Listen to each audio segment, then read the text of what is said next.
好多人問我，食遍全世界山珍海味，活咗大半世，行過幾十個國家，試過街頭最廉價嘅煙火小食，亦食過頂級宴席嘅珍稀佳肴，到底有冇戒口？係咪真係好似外界傳言咁，乜都敢食，百無禁忌？我今日唔講客套說話，淨係講一句最實在嘅真心話。我從來唔迷信市面上花里花碌嘅養生食譜，亦唔會偏執去思奇食野味稀缺食材，更加唔會為咗所謂嘅健康特登戒甩人間美味。但真係有5種食物，我食咗70幾年，親眼見過，親身踩過氹親身，感受過傷害。我呢世都堅決唔會掂好多觀眾可能會好奇，能夠令我菜直戒口嘅嘢，肯定係好貴好冷門，普通人根本接觸唔到嘅食物啩。恰恰相反，呢5種食物冇一樣係珍貴昂貴嘅，全部係我哋普通人日常餐台上最常見，短片平台最爆紅，大街小巷人人跟風追捧嘅家常菜，網紅美食、日常零食。喺絕大多數人嘅認知入面，呢啲食物解謎，餸飯好食，性價比高，係日常飲食嘅不二之選。但喺我呢個食撚一世美食嘅老蚊嘴眼中，佢哋一係口味粗劣，毫無飲食美感，完全惹背食材原味嘅美食震眼；一係暗藏好多健康隱患，短期食就好過癮，長期食慢慢傷身，得不償失。我一直都話食嘢呢件事，最高嘅境界從來唔係食貴嘅、食稀有嘅、食網紅嘅，而係6個字：舒服、乾淨、原味。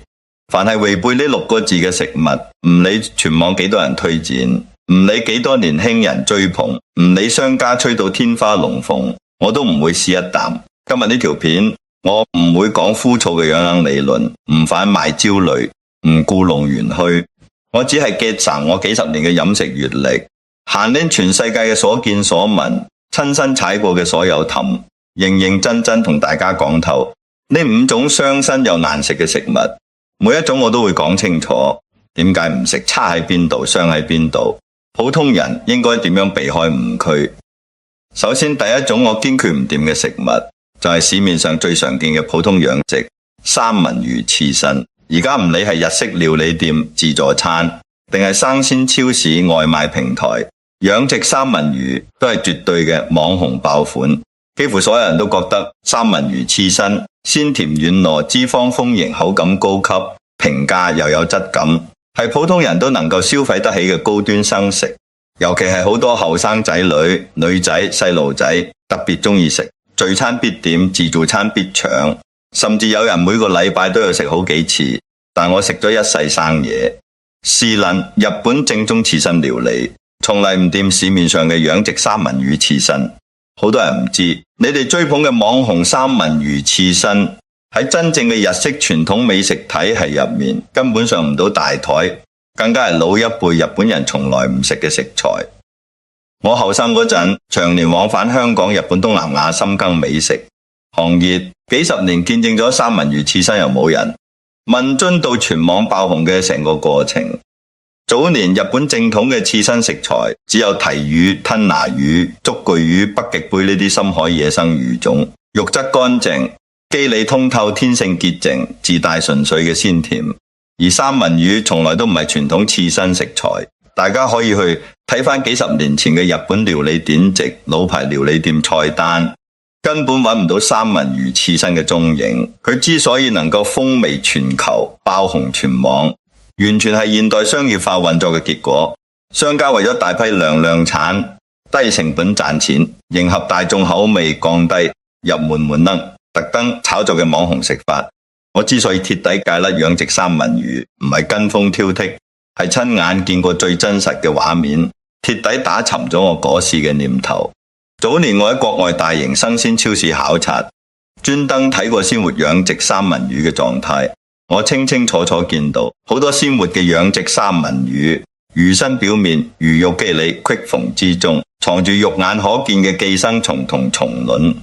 嗰一刻我就明呢種食材天生就唔適合生食。好多商家會同大家洗腦，話而家嘅三文魚都係低溫急凍處理，零下幾十度冷凍殺菌，完全可以放心生食，冇任何安全問題。我話俾大家聽，呢個係最大嘅飲食誤區。低溫急凍確實可以殺死一部分細菌同寄生蟲，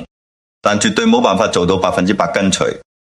尤其係養殖三文魚，生長環境密集，水質可控性差，餵養飼料繁雜，本身就係寄生蟲同細菌嘅高危載體。間中食一次，半個月食一次，身體抵抗極強嘅後生仔可能感受唔到任何唔舒服，但長期頻繁生食養殖三文魚，隱患會慢慢累積。好多人成日無端端肚痛肚屙，腸胃敏感消化不良，查唔出具體原因，好大機會就係長期生食養殖三文魚種下嘅隱患。撇開健康風險，唔講單講口味同食感，養殖三文魚都係極之平庸嘅，完全配唔上大家對佢嘅追捧。真正嘅美食講究層次，講究清爽，講究原味嘅靈動，唔理係頂級嘅吞拿魚大拖羅，定係平價嘅睇魚刺身，入口清爽鮮甜，肌理緊實，口感乾淨，食完順刺留香，唔會有絲毫負擔。但養殖三文魚完全唔同，佢脂肪含量極高，油脂厚重，肉質能散，入口全部係油酥嘅脂肪味，鮮味單一，冇晒層次，食2-3片就會滯口發悶，越食越反胃。食完個口仲會殘留一股好勁嘅魚腥味，久久散唔去。呢種口感喺我看來完全講唔上係美味，只係大眾被營銷洗腦之後嘅盲目追捧。喺度我都俾大家一句最實用嘅美食忠告：食生嘢永遠記住一個核心原則，食材天生乾淨，遠比後期處理重要。食材本身嘅物性唔夠潔淨，再高端嘅處理手法都冇辦法徹底根除隱患。我唔反對大家食刺身食生嘢，間中解悶係人生樂事，但一定要識得取捨，盡量揀傳統深海野生魚種嘅刺身，少食神食。市面上廉價嘅養殖三文魚刺身，唔好俾網紅營銷，美食套路奇劫，盲目跟風亂食，揾自己個腸胃同健康找數。講到呢度，我想問下大家，你哋平時係咪成日食三文魚刺身？食過嘅可以喺評論區打食過，從來唔食嘅可以打戒口。我哋睇下有幾多人踩過呢個網紅美食嘅氹。接下來第二種，我呢世堅決唔掂嘅食物就係重油重鹽嘅川渝紅油火鍋鼻。熟悉我嘅觀眾都知，我曾經喺節目上被汪涵問到我呢世最唔中意、最唔認同嘅食物係乜？我當時直話直說火螺。我希望佢可以喺地球上消失。好多人聽完覺得我偏激，唔識美食，唔識大眾煙火氣，甚至好多火鍋餅愛好者吐槽我挑剔傲慢，唔識人間滋味。但我今日認認真真同大家解釋，我講嘅唔認同係重油重鹽滿鍋餅紅油，全部係調味料嘅重口味火鍋，絕非所有火鍋。我從來唔反對火鍋呢種飲食形式，我反而非常認同正統嘅火鍋文化。廣式打邊爐、老北京涮羊肉、潮汕牛肉、火鍋，呢啲都係我好中意長年愛食嘅食法。呢啲正統火鍋講究係清湯打底、清水原味，唔靠重辣重油去冚住味道，全程食嘅係食材嘅新鮮火候嘅掌控肉質嘅原味。食材好就好唔好，一食就食得出。呢啲先係有章法、有底能、有美食智慧嘅飲食方式。但而家大街小巷最興嘅紅油火腩、重油重辣火腩，喺我眼中係最冇烹飪技法、最冇飲食文化、最粗暴求其嘅食法。好多人覺得紅油火鍋鼻麻辣鮮香，越食越上癮，越食越過癮，係人間極致美味。但喺美食行家眼中，呢種食法完全違背咗烹飪嘅初衷。真正嘅廚師煮餸講究火候調味配搭層次技法，每一道菜都有醬氣同章法，而紅油火鍋冇任何技法可言。唔理係新鮮食材定係劣質雪狀貨，頭頭尾尾全部掟落一鍋鼻結墨嘅紅油辣椒入面亂煮。厚重嘅牛油、海量嘅辣椒、花椒、各類香精調味料會徹底冚住所有食材嘅瑕疵。食材唔新鮮，肉質低劣，食材變質，全部食唔出，只係剩低單一嘅麻辣重油味道。食客食嘅根本唔係食材，而係調味料，係工業香精重鹽重辣帶嚟嘅刺激感。呢種食法毫無美食美感，亦毫無烹飪誠意。再講講大家最易忽略嘅健康隱患，呢個亦係我堅決唔掂嘅核心原因。紅油火粒嘅湯底大多數係反覆熬煮、反覆回收使用嘅萬年油，嘌呤含量高得嚇人遠超普通人身體可承受嘅範圍。長期食重油重鹽、高嘌呤嘅紅油火粒，會持續加重肝臟、腎臟、腸胃嘅代謝負擔。好多後生仔女食完紅油火粒，當晚就會失眠、燥熱、火燒心、反酸，第二日成面生暗瘡、喉嚟主痛、熱氣發炎、腸胃慢痛，呢啲全部係身體發出嘅預警信號，只係大多數人貪圖口腹之堆慢，選擇性忽略呢啲唔舒服，久而久之，脾胃受損、代謝紊亂、濕氣加重，各種濕濕碎碎嘅毛病源源不斷。我活咗70幾年，一直堅持一個飲食原則，好食嘅嘢一定係令身體舒服嘅。食完滿身燥熱、腸胃唔舒服、身心疲累嘅食物，再好食都係傷身嘅垃圾美食。我俾大家嘅忠告好簡單，鍾意食火粒完全冇問題。火粒本身係極好嘅飲食形式，熱鬧團圓，有煙火氣，但一定要揀啱食法。盡量食清湯湯底、骨湯湯底、清水湯底，食食材嘅原味，唔好沉迷於重油重辣嘅紅油湯底。飲食嘅本質係品嚟天地食材嘅原味，係感受烹罵嘅匠氣，唔係捱吞一堆重調味添加劑，靠重味遮掩瑕疵嘅食物，永遠攀唔上美食嘅大雅之堂，亦養唔好身體。我想問下熒幕前嘅各位，你哋係唔係紅油火蘿蔔嘅忠實粉絲？有冇每次食完火蘿都覺得腸胃唔舒服、熱氣失眠嘅情況？有嘅話可以喺評論區打油，等我睇下有幾多人被重口味火蘿透支咗身體。第三種我呢世都唔掂嘅食物係冇經過任何處理嘅生菠蘿，好多人貪新鮮直接生食，呢個係非常愚蠢同傷身嘅食法。呢個係我一世都忘記唔到嘅飲食陰影，亦係我自細刻喺骨子裏嘅飲食教訓。我自細喺南方長大，長年往返新加坡、馬來西亞，熱帶水果盛產，菠蘿更是隨處可見，遍地都係。我細個10幾歲嗰陣，跟住家人搭車由新加坡去馬來西亞遊玩，沿途路邊全部係野生菠蘿樹，咁啱係豐收季節，密密麻麻嘅菠蘿掛滿枝頭，冇人看管，隨手可得。細路仔天性貪玩貪食，我見到金黃飽滿嘅菠蘿，忍唔住隨手摘咗一個，直接拍爛去皮，唔浸鹽水，唔做任何處理，大口大口生食，食到停唔到口。一開始只覺得酸酸甜甜爽口，汁水充足，越食越上眼。點知食咗大半之後，個嘴開始慢慢地架刺痛。初初我以為係正常現象，冇擺喺心繼續食，直到後尾刺痛感越嚟越強烈，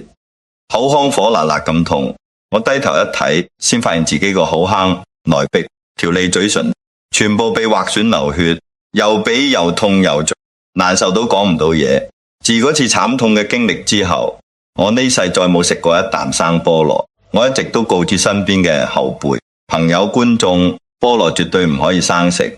呢個唔係苟情，係順應食材物性嘅基本常識。好多人唔識食材原理，覺得生果都係生食最好，新鮮原汁原味。菠蘿自然都係生食最甜。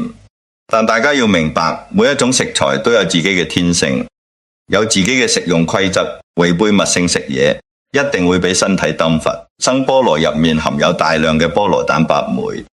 仲有刺激性極強嘅生物酣，呢兩種物質會直接腐蝕刺激我哋幼嫩嘅口腔黏膜，舌頭黏膜食道黏膜。生食菠蘿等於攞刺激性物質反覆灼傷自己個口，短暫嘅酸甜過後就係持續嘅痹攰、刺痛、紅柱。好多人食完生菠蘿，個嘴豎起嚟，條脷痹晒，唔敢講嘢，食飯刺痛，都係呢個原因。唔單止口腔難受，對脾胃嘅傷害更大。脾胃虛弱、腸胃敏感嘅人，空肚生食菠蘿，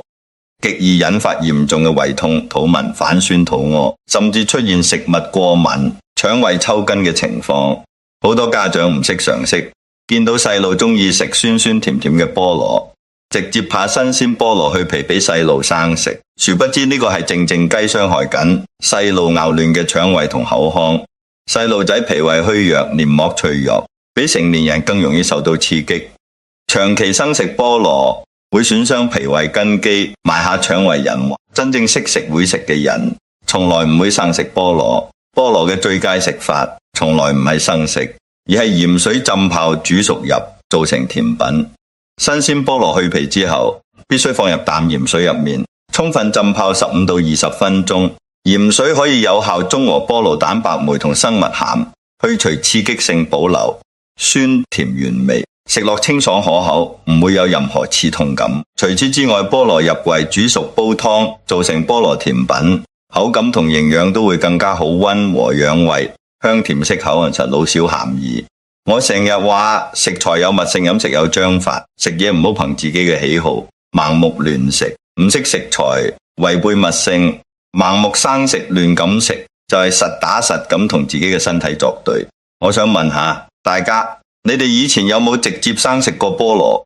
有冇食完個嘴俾刺痛嘅經歷？有嘅話可以喺評論區打食過，提醒更多人唔好再踩呢個氹。第四種我堅決唔掂嘅食物，係市面上所有嘅工業重炸肉類零食，亦即係我哋成日講嘅精加工油炸肉、乾炸肉條、網紅油炸肉製品。我首先要同大家澄清一點，我從來唔抗拒油炸食物。好多人誤以為我戒油炸，其實完全唔係。油炸係中式烹飪裏面非常經典、極具魅力嘅技法，火候到位，現炸現食嘅油炸美食，係人間頂級嘅煙火之味。廣式、老式油炸鬼、現炸酥肉、地道炸蝦、手工炸嘢，呢啲新鮮現炸、火候精準、少油快炸嘅美食，我成日食，好中意食正宗嘅油炸，講究嘅係新鮮食材、乾淨新油，現炸現食，火候可控，食嘅食材香脆口感，係烹飪嘅引火技法，乾淨解胃唔傷身。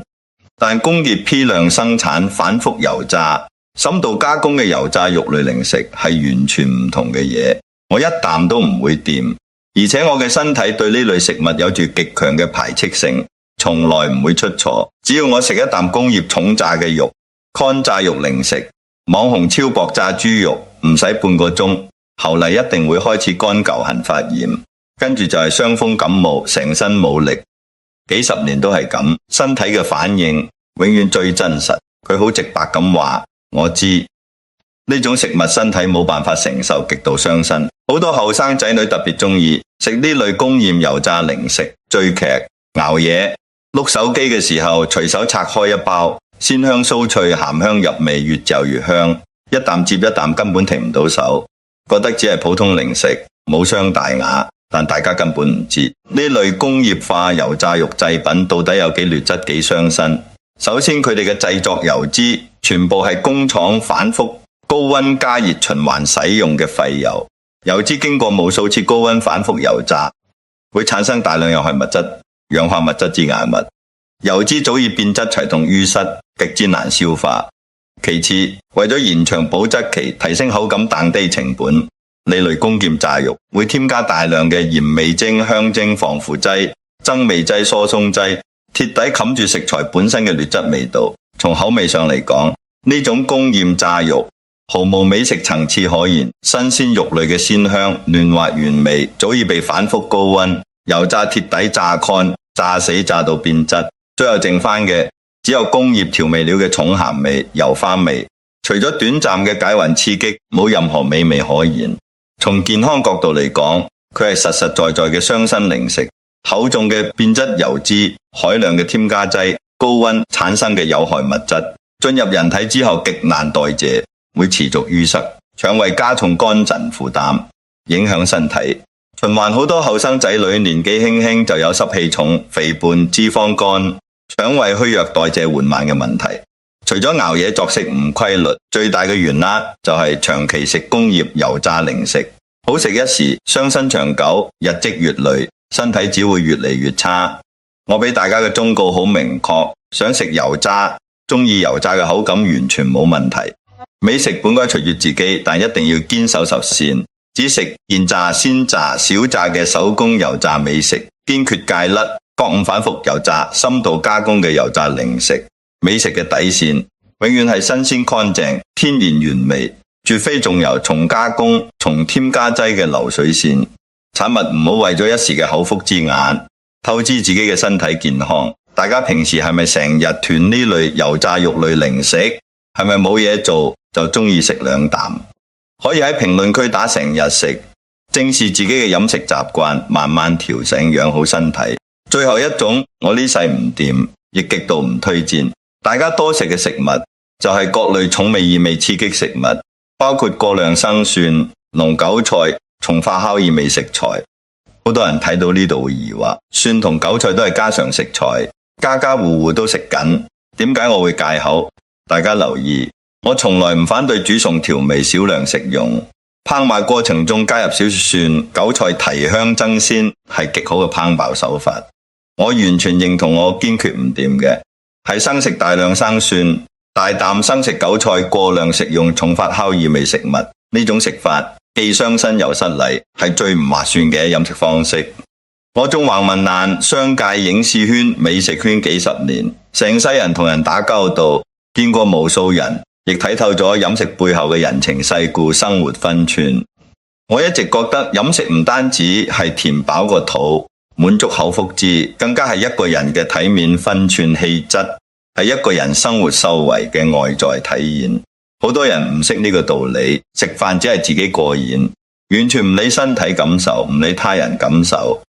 食飯嘅時候大啖生食蒜頭，大量食韭菜，飯後成口濃烈意味，自己習慣咗察覺唔到，但同人交流、傾偈、做嘢應酬嘅時候，意味撲面而來，係最基礎、最直白嘅失禮。美食嘅初衷係令人舒服、令人愉悅，既取悅自己，亦唔困擾他人。但呢類重味刺激食物，食完之後成日口腔意味濃重，胃火旺盛，身心燥熱，自己腸胃難受，他人聞到唔舒服，完全違背咗美食嘅本意。再講講對身體嘅實打實傷害，呢個亦係我堅決唔推薦嘅核心原因。生蒜、蘆韭菜重發酵食材，刺激性極強，屬於烈性食材。普通人空肚食用、過量食用，會直接灼傷脾胃黏膜，導致胃火旺盛、反酸火燒心、腸胃壓痛、口腔異味、便秘燥熱。長期過量食呢類重味食材，脾胃會越嚟越虛弱，體內燥熱濕氣堆積，面色暗掹、生暗瘡、口乾舌燥、精神萎靡，成個人嘅狀態都會變差。好多人長年脾胃唔好，成日熱氣、口臭嚴重，情緒煩躁，睡眠不佳，四圍求醫調理，但從來唔會反思自己嘅飲食。其實根源好簡單，就係日常重味食材，食得太多，脾胃長期受刺激，冇辦法休養修復。我食論南北，離盡百味，一直堅守一個飲食分寸，清淡有道調味，適中味食材慎用，煮餸可以去腥提香，適到調味，但絕對唔生食，唔猛食唔。重味飲食清淡乾淨，唔單止係養胃養生，更加係養氣質、養體面、養修養。一個飲食清爽、口味清淡嘅人，氣質一定溫潤通透，待人處事亦會更溫和得體。我想問下大家，你哋平時有冇生食蒜頭、大啖食韭菜嘅習慣？有冇食完之後口臭、熱氣、胃唔舒服嘅情況？有嘅話，可以喺評論區打有，我哋一齊改掉唔好嘅飲食習慣。講到呢度5種，我呢世唔掂、難食又傷身嘅食物就全部同大家講完啦。乜都戒口，人生仲有乜樂趣？我今日鄭重同大家講句心聲，真正識我嘅人都知，我呢世最唔中意嘅就係戒口、克制、苦行僧式嘅養生。我活咗70幾歲，從來唔刻意節食，唔盲目養生，唔追捧網上嘅養生偏方。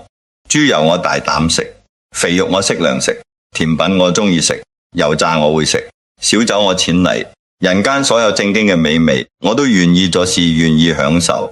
我一直都話人生苦短，美食係世間最治癒嘅煙火慰藉，冇必要過度克制自我折磨。真正嘅養生絕對唔係戒甩所有美食，過度自律壓抑自己。真正嘅養生係精準取捨，戒甩嗰啲難食嘅、傷身嘅、跟風嘅、違背物性嘅垃圾食物，保留正宗乾淨完美嘅人間美味。我從來唔強迫任何人跟我一樣戒口，亦唔嘲笑任何人嘅口味。喜好食，無定味，適口者真。每個人嘅成長環境、口味偏好、身體體質都唔一樣，理應尊重每個人嘅飲食自由。但我希望大家能夠聽得明我幾十年嘅飲食閱歷總結出嚟嘅3個底線。第一，堅決唔食持續傷害身體、種下健康隱患嘅食物。第二，堅決唔食冇烹飪誠意、全靠調味料遮掩瑕疵嘅食物。第三，堅決唔食徒具網紅噱頭、名不副實、違背食材原味嘅食物。人間真正嘅頂級美味，從來唔係昂貴嘅宴席、網紅嘅爆款提期嘅食材，而係新鮮、簡單、乾淨、有煙火氣嘅家常飯菜，係順應物性、順應身體、順應本心嘅飲食方式，食得舒服、食得安心、食得自在，先至係飲食嘅最高境界。今日呢條片，我冇講枯燥嘅大道理，冇販賣焦慮，只係將我70幾年食出嚟嘅真心話，踩過嘅氹總結嘅乾貨，毫無保留咁分享俾大家。希望每一位睇完影片嘅朋友都可以擺脫飲食盲從，唔再跟風亂食，學識好好食飯，好好善待自己嘅身體。往後我會持續更新真實通透、實用嘅美食乾貨，同大家分享一世人嘅飲食經驗、避坑技巧、地道美食門路，唔吹水，唔雞湯，唔套路，只講最真實、最有用嘅美食智慧，帶大家食啱食物，食懂美食，過舒服日子。如果你哋中意呢種真誠通透嘅內容，中意我分享嘅美食真心話，一定要記得讚好，撳住小鈴鐺，訂閱我嘅頻道。後續我會帶嚟更多幸福認知、乾貨滿滿嘅美食分享，唔辜負每一位觀眾嘅喜愛。最後再次問下大家，睇完呢條片，你最想戒甩嘅係邊一種食物？可以喺評論區打出對應嘅序號，我哋一齊互相監督，養成健康舒服嘅飲食習慣。下期再見。